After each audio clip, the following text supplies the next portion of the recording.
యోగాతో బరువు తగ్గటం సులభం కేవలం 21 రోజుల్లో.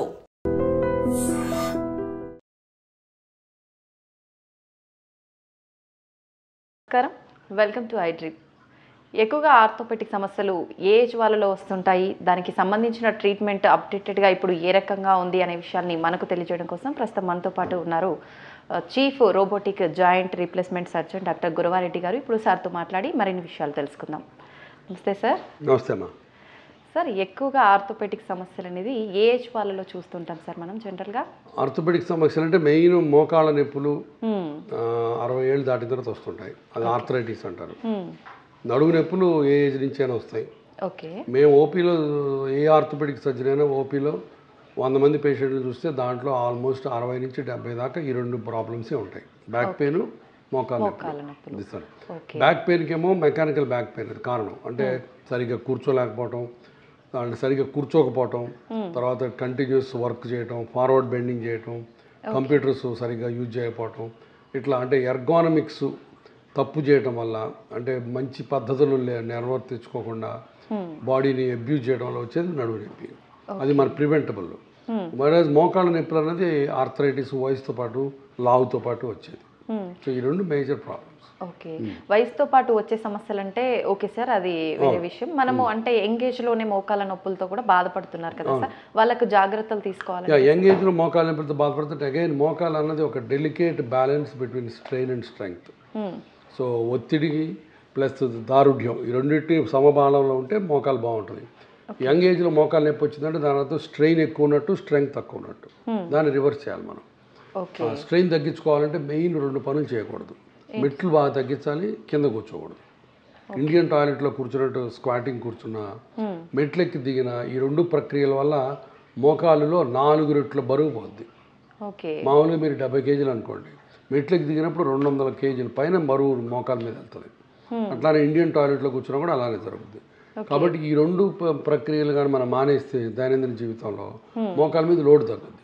చాలామందికి మెట్లెక్కి దిగితే మంచి వ్యాయామం అని అపోహ ఉంటుంది. నిజమే, మెట్లెక్కి దిగటం గుండెకి మంచిది, లంగ్స్కి మంచిది, బట్ మోకాళ్ళకి మంచిది కాదు. మోకాళ్ళకి చాలా చాలా చెడ్డ. అంటే ఎవరికైనా అది మెకానికల్, బయోమెకానికల్ ట్రూత్. అది 4 రెట్లు బరువు పోవటం అన్నది. కాబట్టి మెట్లు తగ్గించి దాని బదులు వేరే ఎక్సర్సైజ్ చేయొచ్చు. Brisk walking, cycling, treadmill, swimming అవన్నీ చేయొచ్చు. మెట్లు మట్టుకు మోకాలకి డెఫినెట్గా బ్యాడ్. ఎస్పెషల్లీ పటల్లో ఫెమరల్ జాయింట్ అంటాం. అంటే మోకాలు చెప్పే వెనకాల ఉన్న జాయింట్ ఉంటుంది, దానికి ఫెమర్ బోన్కి మధ్యలో ప్రెషర్స్ ట్రమెండస్గా పెరుగుతాయి. కాబట్టి అది అవాయిడ్ చేయడం మంచిది. తర్వాత స్ట్రెంగ్త్ ఎలా పెంచుకోవాలి, ఇప్పుడు స్ట్రెంగ్త్ తగ్గించుకోవడం చెప్పాను. స్ట్రెంగ్త్ ఎలా పెంచుకోవాలంటే ఈ మోకాల పైన ఉన్న తొడ మజిల్, క్వాడ్రిసెప్స్ అంటాం. ఆ మజిల్ ఎంత బాగా పనిచేస్తే మోకాల్లో లోడ్ అంత బాగా తగ్గుతుంది. నేను పేషెంట్లకు అర్థమయ్యేది చెప్తుంటాను. మోకాలు అర్జునుడు అయితే తొడ కృష్ణుడు. సో కృష్ణుడు బాగుంటే అర్జునుడు బాగుంటాడు, కృష్ణుడు నిద్రపోతే అర్జునుడు నిద్రపోతాడు. సో కాబట్టి క్వాడ్రిసెప్స్ మజిల్ చాలా ఇంపార్టెంట్. అట్లానే ఇప్పుడు నెక్ పెయిన్కి ఐసోమెట్రిక్ నెక్ ఎక్సర్సైజ్ చెప్తాం. ఈ మజిల్స్ బాగా డెవలప్ అయితే నెక్ మీద లోడ్ తగ్గిపోద్ది. జాయింట్ చుట్టుపక్కల ఉన్న మజిల్స్ బాగా పనిచేస్తే జాయింట్ మీద ఉన్న లోడ్ సగం తగ్గిస్తాయి. కాబట్టి జాయింట్ మీద లోడ్ తగ్గుతుంది. సో స్ట్రెంగ్త్ పెంచుకునే ఒక మార్గం క్వాడ్రిసెప్స్ ఎక్సర్సైజ్. అది సింపుల్గా ఎవరైనా చెప్తారు, యూట్యూబ్లో పోయినా కనబడుతుంది. నెంబర్ 2, లోపల ఉన్న కార్టిలేజ్ దారుఢ్యాన్ని పెంచడానికి గ్లూకోజమైన్ ట్యాబ్లెట్స్ ఉంటాయి. అవి కూడా మెడికల్ షాప్లో దొరుకుతాయి, ఓవర్ ద కౌంటర్. ఆ ట్యాబ్లెట్స్ వేసుకోవాలి. అట్లానే బోన్స్కి కాల్షియం కావాలి. ఇవి 3 ముఖ్యమైన విషయాలు స్ట్రెంగ్త్ పెంచుకోవడానికి. అది అంతేగాని పనికిరాని ఇంజక్షన్లు, ఇప్పుడు చాలామంది ఇంజక్షన్లు చేసి మిమ్మల్ని నడిపిస్తాము, పిఆర్పీలు, ప్లాస్మా థెరపీలు అని ఇట్లా రోజు దొంగ డాక్టర్లు ఎక్కువైపోయారు. ఒక్క రూట్ కూడా పనిచేయదు. ఎస్పెషల్లీ కొంతమంది ఉన్నారు డాక్టర్లు. ఈ సందర్భంగా మీతో పంచుకోవాలని ఉంది నాకు. ఒక డాక్టర్ ఉన్నాడు, చెక్ పోస్ట్ దగ్గర ఉంటాడు, పేరు చెప్పడం, బట్ అందరికీ తెలుసు. ఆయన బౌన్సర్లు పెట్టుకొని ఉంటాడు. బౌన్సర్లు ఎందుకమ్మా నీకు భయం? ఎందుకంటే జనం వచ్చి కొడతారని. ఎందుకంటే అది చేసే పని ఇదే. 4th స్టేజ్ అంటే మోకాళ్ళు అరిగిపోయి అసలు మంచాన పడిపోయే పేషెంట్లకు కూడా ఇంజక్షన్లు చేస్తామని చెప్పి 2 లక్షల రూపాయల పైన తీసుకుంటాడు. ఇలాంటివి దోపిడీ. ఈ దోపిడీని అరికట్టాల్సిన బాధ్యత మీకుంది, నాకుంది, ప్రజలకు ఉంది. అది సంగతి.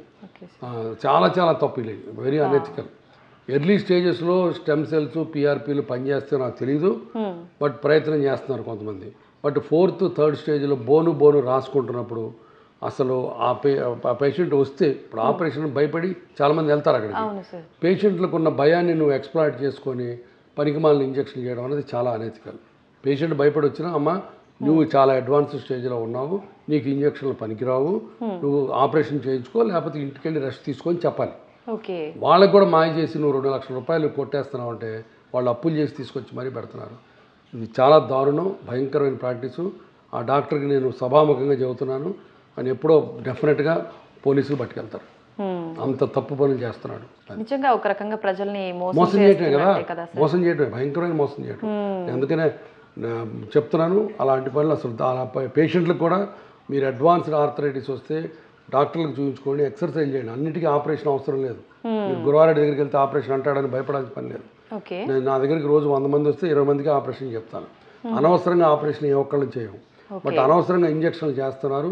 ఆ ఇంజక్షన్ చేయించుకొని డబ్బులు వేస్ట్ చేసుకోవద్దు. డబ్బుల కంటే ముఖ్యం ఒక్కోసారి ఆ ఇంజక్షన్లు లోపల జాయింట్లో ఇన్ఫ్లమేషన్ వచ్చి ఇన్ఫెక్షన్ వస్తుంది. నా దగ్గర కనీసం 4-5 అట్లా ఇన్ఫెక్షన్ వచ్చిన పేషెంట్లు ఉన్నారు. అప్పుడు జీవితం అంతా పోయినట్టే. కాబట్టి తొందరపడి మాయ మాటలు నమ్మి ఆపరేషన్ అని భయపడి వెళ్ళి ఇంజక్షన్లు చేయించుకోవద్దు. అది పేషెంట్లకి చెప్పే విన్నపం. నేను అసలు అరుగుదల అనేది ఎందుకు వస్తుంది సార్? ఇందాక మీరు చెప్పినట్టుగా స్ట్రెంత్ లేకపోవడం వల్లే అంటారా? జెనెటిక్స్ కూడా అరుగుదల మెయిన్ వయసుని బట్టి, తర్వాత బరువుని బట్టి, ఈ 2 మెయిన్. 3వది యాక్సిడెంట్. ఒక్కోసారి మోకాలు యాక్సిడెంట్ అయ్యి లోపల ఎముకలు ఇరుగుతాయి, అప్పుడు కార్టిలేజ్ కూడా దెబ్బతిని దానివల్ల వస్తుంది. దాన్ని పోస్ట్ ట్రామాటిక్ ఆర్థరైటిస్ అంటారు. బట్ మేజర్ కారణం వచ్చి వయసు, ఆ 2వ కారణం వచ్చి లావు. వయసును మనం ఆపలేము, బట్ లావుని మనం నియంత్రించవచ్చు. సో ఈ 2 ముఖ్యమైన విషయాలు. ఓకే. అడల్ట్స్లో ఎక్కువగా మనకు ఆర్థోపెటిక్ సమస్యలు అంటే మనకు మోకాలు నొప్పులు ఎక్కువగా వస్తుంటాయి అన్నారు కదా సార్, మనకు ముందుగానే సిమ్టమ్స్ ఏమైనా తెలుస్తాయా సార్? మోకాళ్ళ నొప్పులు మొదటి నుంచి ఎట్లా అంటే బాగా స్టిఫ్ అయిపోతాయి. మార్నింగ్ స్టిఫ్నెస్ అంటారు దాన్ని. పొద్దున్న లేవగానే మోకాలంతా బండలాగా కాసేపు అట్లు ఇట్లా అనుకుంటే తప్ప పట్టేసినట్టు ఉంటాయి. అది మార్నింగ్ స్టిఫ్నెస్. తర్వాత మెల్లగా చప్పుళ్ళు మొదలవుతాయి, తర్వాత వాపులు వస్తాయి, తర్వాత మెట్లెక్కి దిగుతున్నప్పుడు క్రీక్ క్రీక్ అని మన అరిగిపోయిన చెక్క ముక్కలు అన్నట్టు వస్తుంది. సో ఇవన్నీ దాన్ని క్రిప్టెస్ అంటారు. సో మెయిన్ మొదట్లో నొప్పి, డిస్కంఫర్ట్, కొంత స్వెల్లింగ్, మార్నింగ్ స్టిఫ్నెస్ మొదటి స్టేజ్లో. ఇక రాను రాను బాగా ఎక్కువ అవుతుంటే మోకాళ్ళు వంగిపోతాయి, దొడ్డికాళ్ళు అంటామే అట్లా వంగిపోతాయి. తర్వాత కుంటు మొదలవుతుంది. ఒక దొడ్డికాలు వచ్చి కుంటు వచ్చిందంటే ఇక దాని అర్థం లాస్ట్ స్టేజ్లోకి వెళ్ళిపోయినట్టు. ఇంకా అప్పుడు అంటే ట్రీట్మెంట్ ఆపరేషన్ తప్ప మార్గం లేదు. ఓకే. ఆపరేషన్ అంటే ఏంటి సార్? మనం అంటే రీప్లేస్మెంట్ ఉంటుందా? ఎలా ఆపరేషన్ అంటే నీ రీప్లేస్మెంట్ అంటే నేను చూపిస్తాను ఒకసారి మోడల్ తెప్పించి. మోకాళ్ళు అరగడం అంటే ఇప్పుడు బేసికల్గా మామూలుగా మోకాళ్ళు బోన్కి మధ్య కార్టిలేజ్ ఇలా ఉంటుంది చూసారు కదా, మెత్తగా నున్నగా పచ్చి కొబ్బరి ముక్కలా ఉంటుంది. అది వయసు వస్తున్న కొద్దీ ఎండిపోయి ఈ రకంగా తయారవుతుంది, ఊడిపోతూ ఉంటుంది. ఇది ఎండిపోయి ఎండు కొబ్బరి ముక్కలా తయారై తర్వాత ఊడిపోతుంది కొబ్బరి. సో అప్పుడు మొత్తం ఆర్థరైటిస్ వచ్చినట్టు. లాస్ట్ స్టేజ్ 4 స్టేజ్లు ఉంటాయి. 4th స్టేజ్కి వచ్చినప్పుడు ఇక కంప్లీట్గా ఎముక రాసుకొని మధ్యలో గుజ్జంతా పోద్ది. అప్పుడు ఈ ఆపరేషన్ పడుతుంది. దీన్ని నీ రీప్లేస్మెంట్ అంటారు. ఇప్పుడు ఇలా చెక్కేసి ఇది చూసారా, ఇటుపక్క స్టీల్ ఇటుపక్క ప్లాస్టిక్ వేస్తాం, దాన్ని నీ రీప్లేస్మెంట్ అంటారు. అదొక్కటే ఆపరేషన్. ఇంకా అరిగిన తర్వాత ఓకే సార్. అయితే ఈ ఆపరేషన్ నీ రీప్లేస్మెంట్ అయిన తర్వాత నార్మల్గా మనం బిఫోర్ ఇది ప్రాబ్లం రాకముందు ఎలా ఉన్నామో అలానే ఉండొచ్చు. ఆపరేషన్ ఇప్పుడు ఎంతో సక్సెస్ఫుల్ ఆపరేషన్ ఇది. 100 మందికి చేస్తే 99 మందికి సక్సెస్ ఆపరేషన్ ఇది ప్రాపర్ హాస్పిటల్ సెటప్లో. ఆ కొత్త మోకాలు మళ్ళీ 20 నుంచి 25 ఏళ్ళు ఉంటుంది. సో మళ్ళీ అన్ని పనులు చేసుకోవచ్చు ఒక ఇండియన్ టాయిలెట్లో కూర్చోవడం తప్ప. ఓకే. ఫ్లోర్ పైన మరి బెండ్ అయి కూర్చునేటట్టుగా కాకుండా నార్మల్గా అన్ని చేసుకోవచ్చు. అయితే ఈ ఎముకలకి సంబంధించిన ఈ ప్రాబ్లమ్స్ రావడానికి ఫుడ్ హ్యాబిట్స్ కూడా కారణం అంటారా సార్? ఫుడ్కి డైరెక్ట్గా రిలేషన్ లేదు. కొంతమంది వంకాయ తింటే మోకాళ్ళ నొప్పులు వస్తుంటారు, అది కరెక్ట్ కాదు. భోజనం తీసి లావు ఎక్కితే లావు వల్ల నొప్పులు వస్తాయి, అంతే తప్ప డైరెక్ట్ రిలేషన్ లేదు. ఓకే.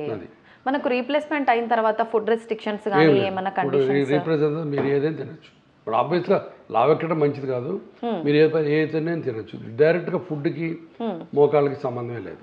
ఓకే. ఆర్థరైటిస్లో కూడా మనకు టైప్స్ ఉన్నాయా సార్? టైప్స్ 2 రకాలు. Main osteo arthritis, rheumatoid arthritis. Osteo arthritis అంటే ఇందాక మనం అనుకున్నట్టు వయసుతో పాటు కీళ్ళు అరిగిపోయి వస్తే దాన్ని ఆస్టియో ఆర్థరైటిస్ అంటారు. రుమటాయిడ్ ఆర్థరైటిస్ అంటే బాడీలోనే చేంజెస్ వచ్చి రక్తంలో చేంజెస్ వచ్చి ఆటో ఇమ్యూన్ ప్రాబ్లం అంటారు. అంటే నీ జాయింట్లో ఉన్న కార్టిలేజ్ని నీ బాడీలో ఉన్న రక్త కణాలు శత్రువు కింద పరిగణిస్తాయి, వెళ్ళి వాటితో యుద్ధం చేసి వాటిని డ్యామేజ్ చేస్తాయి. ఓకే సో నీ బాడీలో సెల్సే నీ కార్టిలేజ్ని విరగొడతాయి. That's called autoimmune problem. అది రొమటాయిడ్ ఆర్థరైటిస్ అంటారు.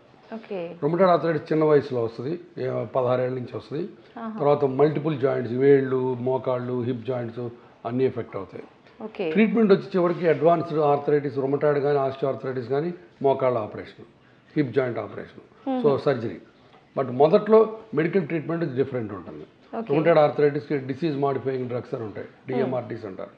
ఆస్టియో ఆర్థరైటిస్కి వేరే రంగులు ఉంటాయి. అది ఎంటైర్లీ డిఫరెంట్. అందుకని రొమటాయిడ్ ఆర్థరైటిస్ ఉంటే మేము ట్రీట్ చేయం, దాన్ని రొమటాలజిస్ట్ దగ్గర పంపిస్తాం. రొమటాలజిస్ట్ అని వేరే స్పెషలిస్టులు ఉంటారు, వాళ్ళు చూడాలి. ఆ మోకాళ్ళు బాగా పాడైపోయి ఆపరేషన్కి వచ్చినప్పుడు మేము చూస్తాం. అయితే మనకు ఆపరేషన్ స్టేజ్కి రాకముందు బిఫోర్ స్టేజెస్లో ట్రీట్మెంట్ ద్వారా మనం రీప్లేస్మెంట్ వరకు వెళ్ళే ఛాన్స్ లేకుండా చేయొచ్చా సార్? ఆపలేం. మోకాళ్ళు అరగడం అనేది వయసు లాంటిది, వయసును ఆపలేం కదా. అట్లానే మోకాళ్ళు అరగడం ఆపలేం. కాకపోతే మనం జాగ్రత్తలు తీసుకొని ఎక్సర్సైజ్ చేసి మంచి పనులు చేస్తే స్లోగా వెళ్తుంది అది ప్రోగ్రెస్, లేకపోతే తొందరగా అయిపోద్ది. అంతేగాని ఇప్పుడు ఫర్ ఎగ్జాంపుల్ 4 స్టేజ్లు ఉన్నాయి, 2వ స్టేజ్ నుంచి ట్రీట్మెంట్ స్టార్ట్ చేస్తే మీ మోకాలు 2వ స్టేజ్లో ఆగదు, 1లోకి వెళ్ళదు, 3లోకి వెళ్తుంది, 3 నుంచి 4కి వెళ్తుంది. అది ఆటోమేటిక్ అని ఏజ్ లాగా. కాకపోతే మనం చేసే ఎక్సర్సైజ్లు మనం చేసే దీన్ని బట్టి స్లోగా వెళ్తుంది. లాగున్నారనుకోండి తొందరగా వెళ్తుంది. సో అవి సంగతి. ఓకే. అయితే సార్ ప్రస్తుత కాలంలో చూసుకుంటే యూత్ అంతా హై హీల్స్ చెప్పులు వేసుకోవడం బాగా అలవాటు అయిపోయింది, ప్యాషన్ అయిపోయింది కదా సార్. అది కూడా మనకు మోకాళ్ళ నొప్పులు రావడం. మంచి క్వశ్చన్ అడిగారు. ఆడపిల్లలు హై హీల్స్ వేసుకుంటే heel pain, ankle pain, knee pain, hip pain, back pain, 5 పెయిన్లు ఒకేసారి వస్తాయి. కాబట్టి 5 పార్ట్స్ ఆఫ్ ద బాడీని ఒకే దెబ్బతో మీరు ఇబ్బంది పెట్టాలంటే హై హీల్స్ వేసుకోవాలి. బట్ కాకపోతే హై హీల్స్ ఫ్యాషనబుల్ అండ్ తప్పదు, part of the game. But too much height stilettos అంటారు కదా, అవి పెన్సిల్ షూస్ ఇట్లాంటివి చాలా డేంజరస్. యాంకిల్ మీద లోడ్ పడుతుంది, బ్యాక్ మీద లోడ్ పడుతుంది. నేను ఎప్పుడు నా దగ్గరకు వచ్చిన పేషెంట్, అమ్మ ఎప్పుడో ఫ్రైడే రోజు సాటర్డే రోజు నైట్ క్లబ్లో తప్ప మిగతా టైంలో హై హీల్స్ వేసుకోవద్దు అని చెప్తారు. స్కిప్ చేయడమే బెటర్ అంటారు. Okay okay sir. ఇప్పుడు టీనేజ్ పిల్లల్లో కూడా ఆర్థోపెటిక్ సమస్యలు వస్తున్నాయి కదా సార్, వాళ్ళు ముందుగానే రాకుండా ఉండాలంటే ఎటువంటి? టీనేజ్లో రావడానికి అవకాశాలు తక్కువ. బట్ వాళ్ళు సరైన ఎక్సర్సైజ్ చేయకపోవటం, జంక్ ఫుడ్ దీన్ని లావెక్కడం. నా దగ్గరకు ఒక్కసారి 15-14 ఏళ్ళ పిల్లలు వస్తారు, 80-90 కేజీలు ఉంటారు. దానివల్ల ఆబ్వియస్గా జాయింట్స్ మీద లోడ్ పడుతుంది, బ్యాక్ మీద లోడ్ పడుతుంది. తర్వాత రెండోది వాళ్ళు బాగా హెవీ పుస్తకాల సంచులు వేసుకోవటం, అది ఒకటి తప్పు. పుస్తకాల సంచి వేసుకోవడానికి కూడా ఒక పద్ధతి ఉంది. మామూలు షోల్డర్ స్ట్రాప్ బ్యాగ్ లాగా వెనకాలకి వేసుకోవాలి, లేదంటే ఇట్లా వేసుకోవాలి. ఆడపిల్లలు ఉన్నారు, ఆడపిల్లలు కూడా ఇప్పుడు ఇదే వేసుకుంటున్నారు. ఒకవేళ ఇది వేసుకోవాలంటే ఇట్లా వేసుకోవాలి, ఇటు పక్క వేసుకోకూడదు. ఇట్లా అక్రాస్ చెస్ట్ వేసుకుంటే అప్పుడు లోడ్ బాగా ఈవెన్గా అవుతుంది. తర్వాత అగైన్ వాళ్ళు వర్క్ చేసేది ఎప్పుడు వంగి టెక్స్ట్ చేయటం, వంగి ఐప్యాడ్లో ఆడుకోవటం, అది కూడా డేంజర్. ఒక మీరు ఫోన్ మాట్లాడాలంటే, ఫోన్ టెక్స్ట్ చేయాలి, ఏదైనా వీడియో చూడాలంటే ఇట్లా దిండేసుకొని స్ట్రైట్గా కూర్చొని ఇట్లా చూడాలి, ఇట్లా చూడకూడదు. అట్లా చూస్తే నెక్ పెయిన్, బ్యాక్ పెయిన్ 2 వస్తాయి. సో సిట్టింగ్ పోస్చర్ చాలా ఇంపార్టెంట్. అన్ఫార్చునేట్గా మన టీనేజ్ పిల్లలు అది చేయట్లేదు. అవును సార్. సో అది సంగతి. చిన్న పిల్లల నుంచి ప్రతి ఒక్కరు కూడా ప్రస్తుతం చూసుకుంటే మొబైల్స్కి అడిక్ట్ అయిపోయి మొత్తం అందులోనే మీరు చెప్పినట్టుగా ఆ పొజిషన్ చూసుకోకుండా చూడటం వల్లే అంటారా సార్? మొబైల్ డెఫినెట్గా ఇట్లా చూడకూడదు, మొబైల్ చేస్తే ఇట్లా చూడాలి స్ట్రైట్గా. ఓకే. డయాబెటిక్ పేషెంట్లకు కూడా ఆర్థోపెటిక్ ప్రాబ్లమ్స్ ఎక్కువగా వచ్చే అవకాశం ఉంటుంది. డయాబెటిక్లో జాయింట్ ప్రాబ్లమ్స్ కంటే మజిల్స్ వేస్ట్ అవుతాయి. ఇప్పుడు మజిల్ ఉంది కదా, డయాబెటిక్ మయోపతి అని ఉంటుంది. డయాబెటీస్లో మజిల్స్కి ఉండాల్సిన దారుఢ్యం తగ్గిపోతుంది. ఎప్పుడైతే మజిల్స్ వీక్ అవుతాయో ఇందాక మనం కూడా దాని చుట్టుపక్కల ఉన్న జాయింట్స్ మీద లోడ్ పడుతుంది. సో కాబట్టి డయాబెటీస్లో అది ప్రాబ్లం. ఎందుకంటే డయాబెటిక్ డైరెక్ట్గా జాయింట్ రిలేషన్ లేదు, బట్ మజిల్స్ వీక్ అవడం వల్ల జాయింట్ నొప్పులు కూడా కొంత డయాబెటీస్లో ఎక్కువ ఉంటాయి.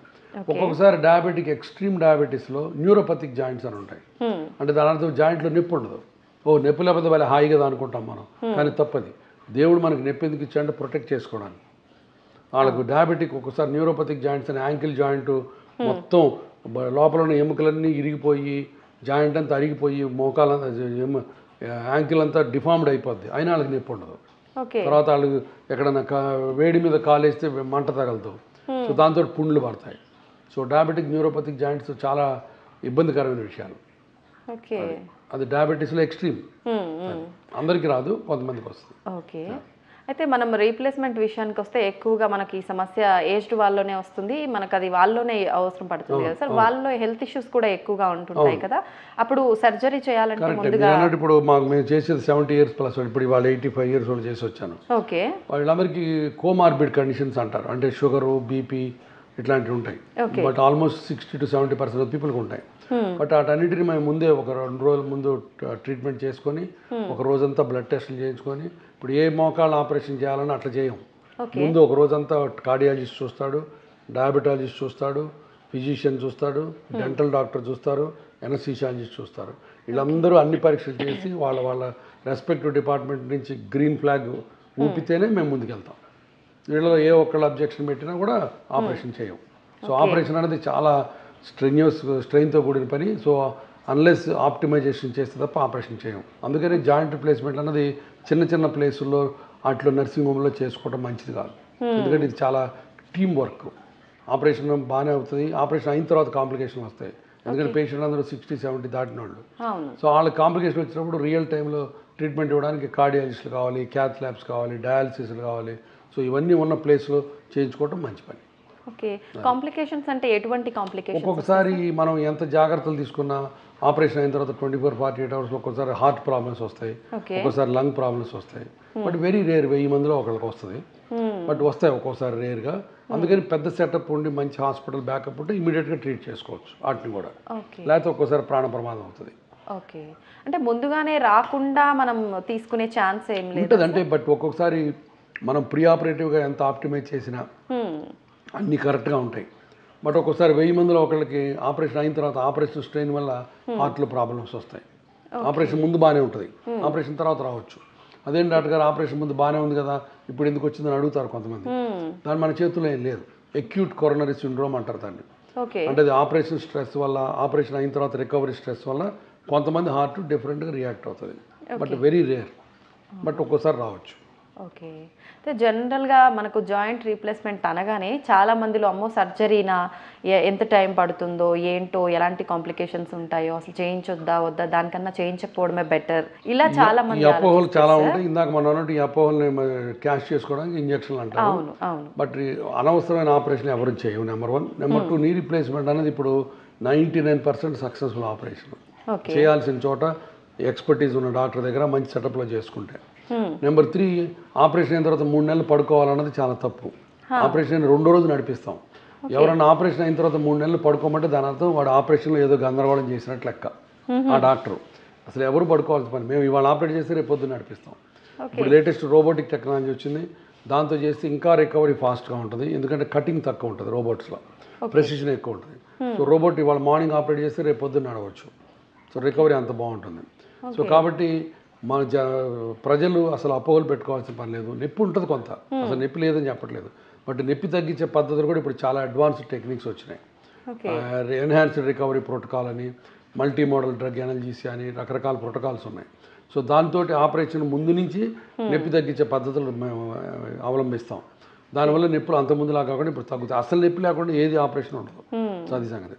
సో పేషెంట్లు అర్థం చేసుకోవాల్సింది, ఒక 10 రోజులు నొప్పికి ఇబ్బంది పడ్డ జీవితాంతం హ్యాపీగా ఉంటారు.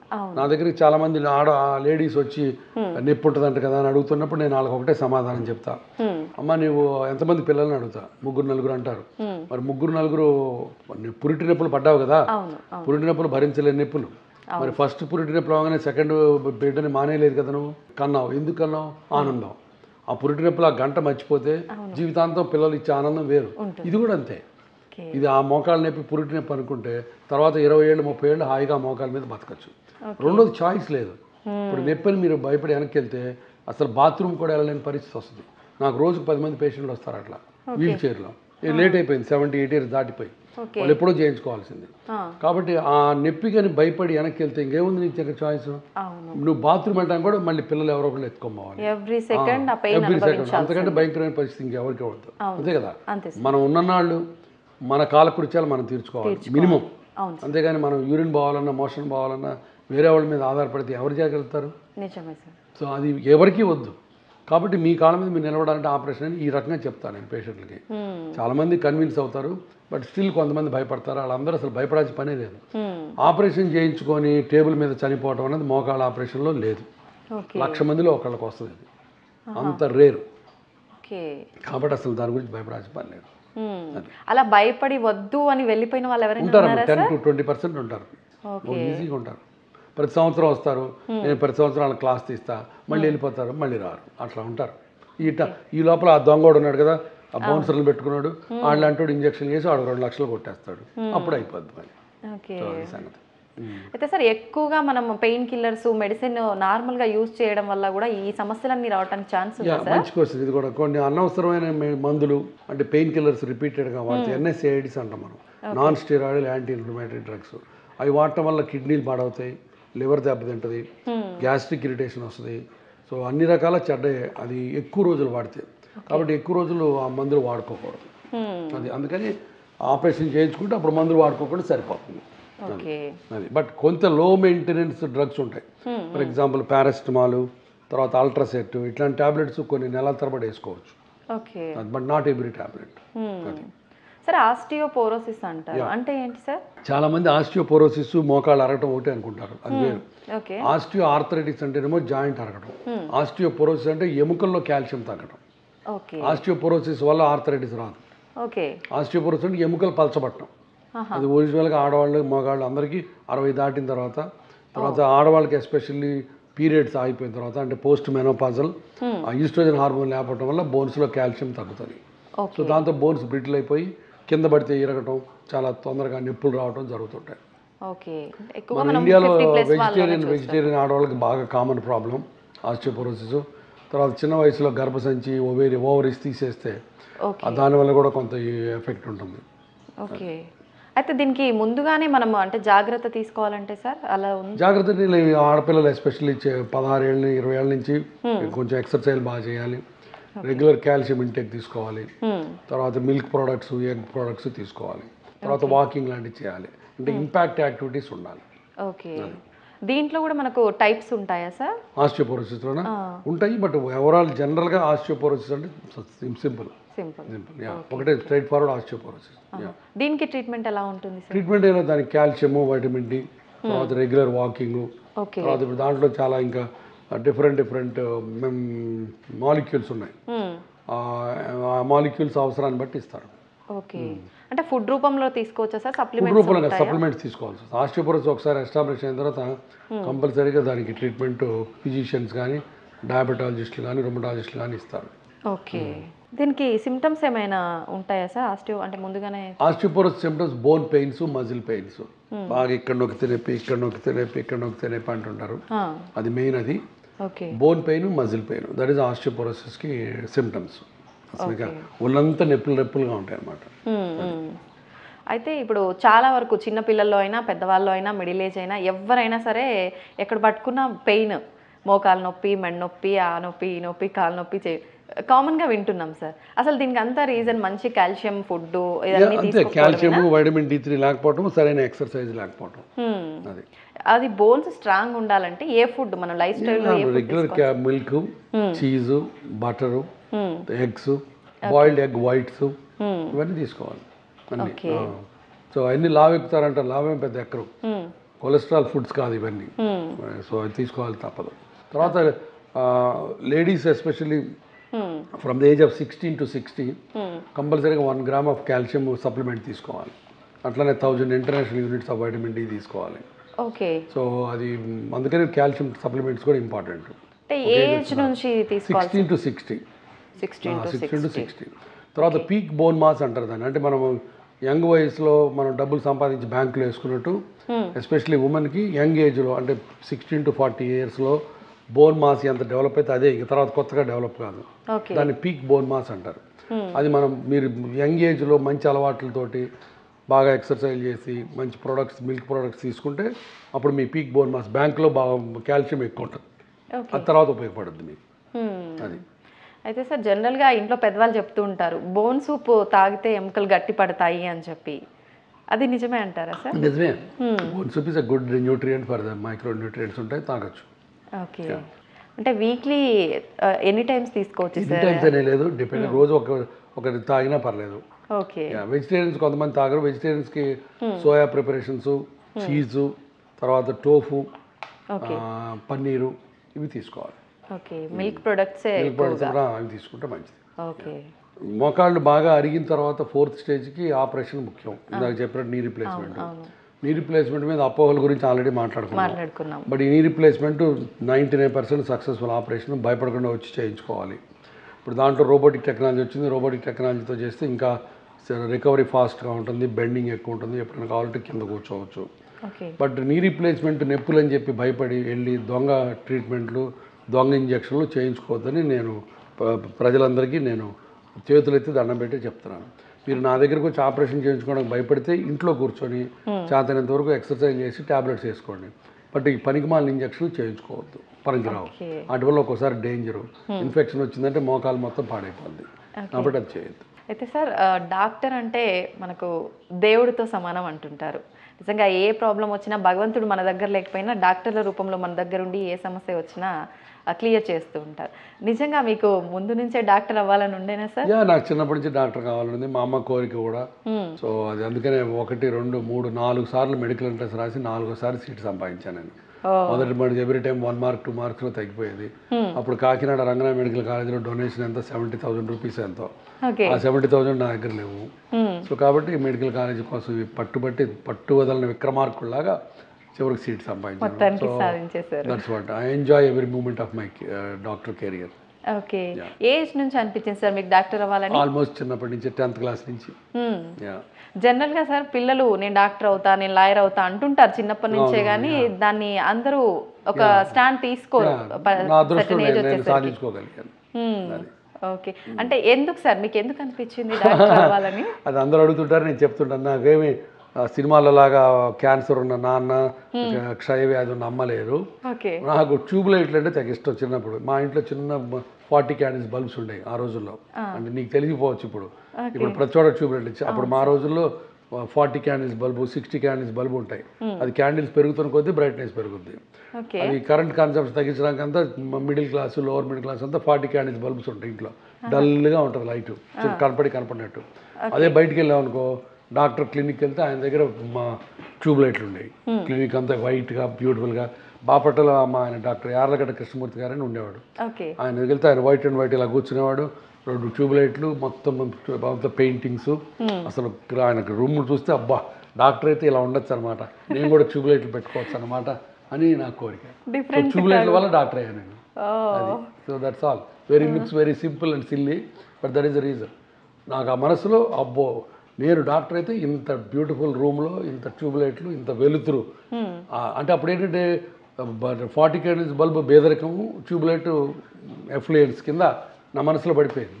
సో నేను ఇంత మంచి బతకాలంటే డాక్టర్ అవ్వాలనుకున్నాను. అది అంతేగాని ప్రజలను ఉద్ధరించేద్దాం, మా నాన్న క్యాన్సర్ ట్రీట్ చేద్దాం ఇట్లాంటి సినిమా ఇన్స్పిరేషన్ ఏమి లేవు నాకు.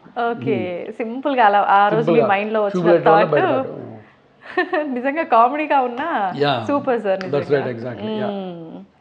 సార్ డాక్టర్ అవ్వాలి అనుకోవడం వరకు ఓకే, ఆర్థోపెడిక్ సర్జన్ ఎందుకు అవ్వాలనుకున్నారు? That's a good point. Again orthopaedic surgeon ఎందుకు అనుకున్నానంటే, ఆర్థోపెడిక్ సర్జన్ అవ్వాలంటే బుర్ర అక్కర్లేదు. సరదాగా అంటున్నారు. అంటే సింపుల్ బ్రాంచి. తర్వాత ఎక్స్రేలు, ఎంఆర్ స్కాన్లు ఉంటే మనం బుర్ర పగలు కొట్టుకుని ఏముందా వీడికి రోగం అని తెలుసుకోక్కర్లేదు, ఈజీగా తెలిసిపోద్ది.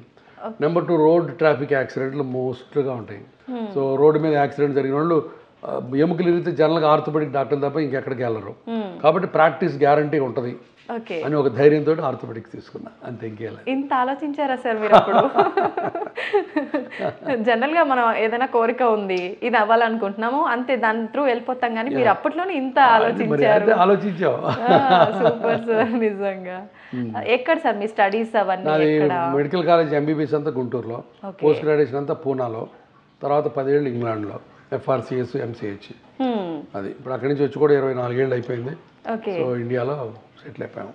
అది ఇంగ్లాండ్లో ప్రాక్టీస్ అయిపోయింది, ఇక్కడ వచ్చేసారు. Okay okay. ఫ్యామిలీ బ్యాక్గ్రౌండ్ ఏంటి సార్? ఫ్యామిలీ బ్యాక్గ్రౌండ్ మా father agriculture college principal, okay. మా మదర్ హౌస్ వైఫ్. ఇద్దరు చనిపోయారు. మదర్ చనిపోయి 7 ఏళ్ళు అయింది, ఫాదర్ మొన్న 2 నెలల కింద చనిపోయారు. ఇద్దరు తమ్ముళ్ళు, నేను పెద్దవాడిని అందరికంటే. పెద్ద తమ్ముడు MBA చేసి బిజినెస్లో ఉన్నాడు.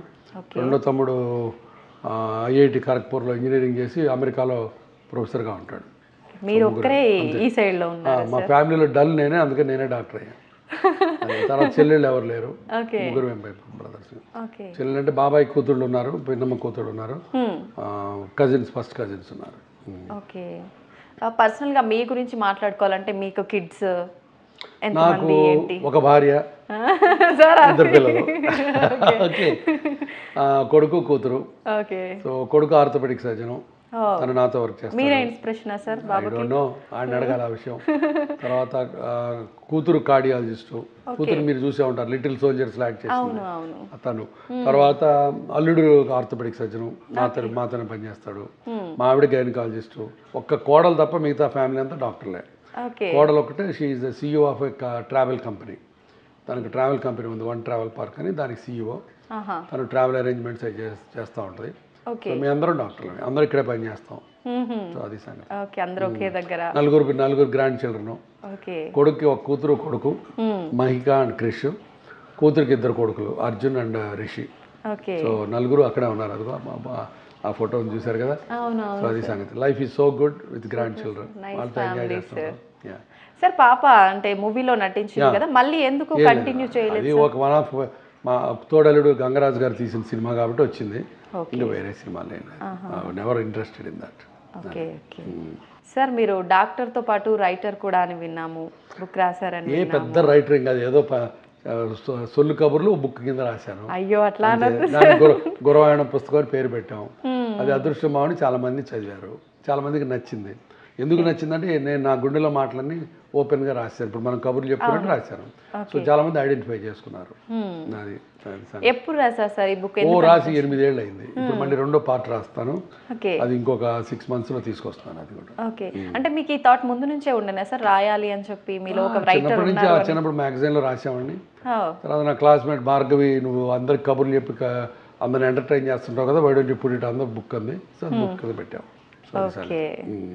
సెకండ్ పార్ట్ ఎప్పుడు రాబోతుంది? సెకండ్ పార్ట్ బహుశా ఇంకో 3-4 నెలల్లో వస్తుంది. సార్ డాక్టర్స్ అనగానే అందరికీ పేషెంట్స్కి ఇలా ఉండాలి అలా ఉండాలని సజెషన్స్ ఇస్తూ ఉంటారు. వాళ్ళు ఎలాంటి లైఫ్ స్టైల్ లీడ్ చేస్తుంటారో తెలుసుకోవాలనుంది. అసలు మీ లైఫ్ స్టైల్ ఏ విధంగా ఉంటుంది సార్? నా లైఫ్ స్టైల్ ఉంది, I enjoy life every minute of it. నీతో ఇంటర్వ్యూ చేస్తున్నా, ఐఎమ్ ఎంజాయింగ్ ఇట్. పేషెంట్లు చూస్తే I enjoy every minute is an enjoyment for me. So నాకు ఆ ప్రాబ్లము, డిప్రెషను, టెన్షను అటనేం లేవు నాకు. దేవుడు ఆ చిన్న వరం ఇచ్చాడు నాకు. So I enjoy my life. తర్వాత ఫ్యామిలీతో స్పెండ్ చేస్తాను, గ్రాండ్ చిల్డ్రన్తో స్పెండ్ చేస్తాను. We go for holidays. So I enjoy music, I enjoy reading the books, I enjoy spending time with the friends. ఇప్పటికీ నా మెడికల్ కాలేజ్ ఫ్రెండ్స్ తోటి every year holidays వెళ్తున్నాం. Next month we're all going to South America, ఒక 10 మంది families. మొన్న last 2 months కింద Kenya వెళ్ళాం, ఒక 20 మంది ఫ్యామిలీస్. సో అట్లా we enjoy life. That's it. Very simple. Life is very simple. We make it complicated. మొత్తానికి అంటే చాలా మంది కెరీర్ పైన దృష్టి చేసి మిగతా ఎంజాయ్మెంట్స్ అన్ని పక్కకు పెడతారు. But that's balance is very important. అవును సార్. కెరీర్ ఒకటే కాదు, పెళ్ళాం, పిల్లలు, తల్లి, తండ్రి అందరూ ఉండాలి. అందరితో బ్యాలెన్స్ చేసుకుంటూ ముందుకు పోవాలి. అలా బ్యాలెన్సింగ్ గా ఉండాలి అంటే ఏమైనా టిప్ చెప్తారా? ఏమో టిప్స్, రోజు గీత గీసుకోవటమే. రోజుకు 2 గంటలు నేను ఫ్యామిలీతో స్పెండ్ చేస్తాను. సాయంత్రం 6 తర్వాత పేషెంట్ని చూడడం, మా ఆవిడతో సినిమాకి వెళ్తాను. ఇట్లాంటి పెట్టుకోవడం, ఎవడు మట్టుకోడదు. ముట్టుకోవడం అట్లయితే ప్రాక్టీస్ పెరగదంటే పెరిగినప్పుడే పెరుగుతుంది. నేను ఎప్పుడు ఇంగ్లాండ్ నుంచి వచ్చిన దగ్గర నుంచి సాటర్డేస్ పని చేయనని చెప్పాను. 5 రోజులే, సాటర్డే సండే నా ఇష్టం, my fold, my own time. So like that. ఇప్పుడు నేను మా ఆవిడ every 4th weekend discover India అని పేరు పెట్టుకొని ఇండియాలో ప్రతి ప్లేస్కి వెళ్తాం. మొన్న అమృత్సర్కి వెళ్ళాం, ఇంకో రోజు చండీగఢ్కి వెళ్ళాం, ఇంకో రోజు కన్యాకుమారికి వెళ్ళాం. సో ఇట్లా we wanted to travel all over India. So every 4th weekend మేము ఇద్దరం ఎవరికి దొరకవు. Super. So like that you define your life. Nobody can question you, nobody can influence you. అది మనలో ఉండాలి. సో కాబట్టి అది ఇంపార్టెంట్, చాలా ఇంపార్టెంట్. అప్పుడే రీజువనేట్ అయ్యి మళ్ళీ వర్క్ కూడా బాగా చేస్తాం. అది 24 గంటలు వర్క్ చేస్తే కూడా నీకు లోపల ఎనర్జీ అంతా ఇది అయిపోతుంది. కాబట్టి మధ్య మధ్యలో రిలాక్స్ అవ్వడం చాలా ఇంపార్టెంట్, చాలా చాలా ఇంపార్టెంట్. నిజమే సార్, బ్యాలెన్స్డ్ లైఫ్ నిజంగా ఇంపార్టెంటే సార్.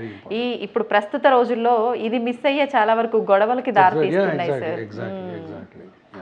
సార్ మీరు రాసిన పుస్తకానికి బాపు గారి ముఖ చిత్రం వేశారు కదా, ఎందుకని సార్? బాపు గారు కవర్ పేజ్ చేశారు. ముళ్ళపూడి వెంకటరమణ ముందు మాట రాశారు. ఆయన అదృష్టం, వాళ్ళిద్దరు గొప్ప వ్యక్తులు. ఆయన కవర్ పేజీ ముళ్ళపూడి వెంకటరమణ గారు ముందు మాట రాశారు. వాడు ఇద్దరు లేరు ఇప్పుడు, దురదృష్టం కొద్ది. ఎందుకు సార్, మీకు ఎందుకు అనిపించింది వాళ్ళవే? నాకు బాపు గారు అంటే ప్రాణం. అసలు ఆయన అంటే నాకు ఎంత ఇష్టం అంటే అంత ఇష్టం. అంత ఇష్టం. నా కాలేజ్ రోజుల నుంచి ఆయన బొమ్మలంటే ఇష్టం, ఆయన వ్యక్తిత్వం అంటే ఇష్టం, ఆయన సినిమాలంటే ఇష్టం. కాబట్టి ఆయన అడిగి రిక్వెస్ట్ చేశాను. అదృష్టం బాగుండి ఆయన నాకు పేషెంట్ కూడా. సో ఆయన వేసి ఇచ్చాడు. ముళ్ళపూడి వెంకటరమణ గారు కూడా నా పేషెంట్, ఆయన ముందు మాట రాసిచ్చాడు. అదే నాకు చాలా అదృష్టం కింద ఫీల్ అవుతాను నేను వాళ్ళిద్దరితో అంత చేసుకోవడం అన్నది. Okay, super sir. నిజంగా అంటే ఒక డాక్టర్ అంటే డాక్టర్ యాంగిల్లోనే కనిపిస్తారు. మిమ్మల్ని చూస్తుంటే లైఫ్ బ్యాలెన్స్డ్, ఎంజాయ్ చేయడం కానీ, మీ వర్క్కి మీరు న్యాయం చేయడం కానీ, ఎవ్రీథింగ్ అసలు సూపర్ సార్. నేను చాలా చేస్తాను, చెప్పే కదా, orthopedics only part time job నాకు. నేను పుస్తకాలు రాస్తాను, మ్యూజిక్ వింటాను, కంపేర్ చేస్తాను, మ్యూజిక్ షోస్, రేడియో జాకింగ్ చేస్తాను, చాలా చేస్తాను. Multi talented sir. Multi talented అన్న multi tasker. Okay, super sir, super. ఇంతే జోష్గా ఎనర్జీగా ఉండాలంటే ఇప్పటి యువతకు మీరు ఏ సలహా ఇస్తారు సార్? ఏలా simple, do what you like, like what you do. Okay sir, single line లో సింపుల్ గా. ఓకే, అర్థం చేసుకున్న వాళ్ళు ఫాలో అయిపోవాలి. Okay, thank you sir. Thank you very much. Namaste. And for more videos, please subscribe to iDream. Please subscribe to iDream. Please subscribe iDream. And please subscribe to iDream. For more videos, subscribe to iDream. please like, share and subscribe to the channel. Congratulations, iDream. Subscribe to iDream. Subscribe to iDream. So subscribe to iDream Media. iDream ki iDream team andarki huge congratulations. Please subscribe iDream Media. Please subscribe to iDream. Subscribe iDream. Please subscribe to iDream. iDream అంటే నా కళల ఛానల్ను subscribe చేసుకున్న నోరు తిరుగుతలేదు, మీరైతే గంట గుర్తు కొట్టండి. For more such videos, please subscribe to iDream. Subscribe to iDream. Please subscribe to iDream. Please subscribe iDream Media. Please do subscribe to iDream. Please subscribe to iDream Media. For best entertainment and information, please subscribe iDream. And don't forget to subscribe to iDream.